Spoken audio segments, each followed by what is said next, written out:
প্রথমত বিএনপি নিজের দলটাকে টিকিয়ে রাখার জন্যই গতানুগতিক কিছু কর্মসূচি পালন করে। ওই গাড়ি যখন বসে যায়, ব্যাটারি বসে গেলে এটা স্টার্টে রাখতে হয়, মাঝে মধ্যে স্টার্ট দিতে হয়। তো বিএনপিও পুরোনো গাড়ির মতো বসে গেছে। বসে যাওয়াতে তারা ওই স্টার্টে রাখার জন্য মাঝে মধ্যে স্টার্ট দেয় দলটাকে, এবং সেই জন্য গতানুগতিক কিছু কর্মসূচি পালন করে। ওয়ালটন ফ্রিজ কিনে অনেকের মতো আপনিও হয়ে যেতে পারেন মিলেনিয়াল, সেরা পণ্যের সেরা অফার।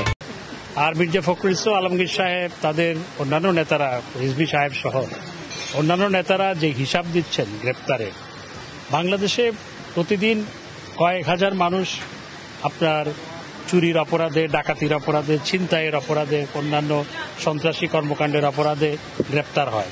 তো মির্জা ফখরুল ইসলাম আলমগীর সাহেবরা যে হিসাব দিচ্ছেন, আমার কাছে মনে হচ্ছে চুরি, ডাকাতি, রাহাজানি এবং সন্ত্রাসী কর্মকাণ্ডের সাথে যারা যুক্ত, যারা প্রতিদিন গ্রেপ্তার হচ্ছে, পুলিশের খাতায় যারা অপরাধী, তাদেরকে সবাইকে বিএনপির কর্মী বলে দাবি করছেন।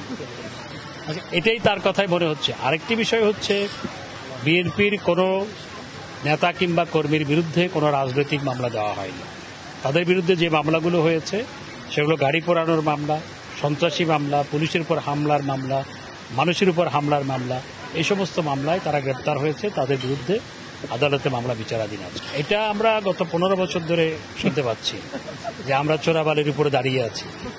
তো চোরাবালিটা এত শক্ত যে তাদেরকে আরো বহু বছর অপেক্ষা করতে হবে ইনশাআল্লাহ। সেটি আমাদের সাথে যেটা আলোচনা হয়েছে, তারা 22 তারিখ নিয়ে যাওয়ার কথা রয়েছে।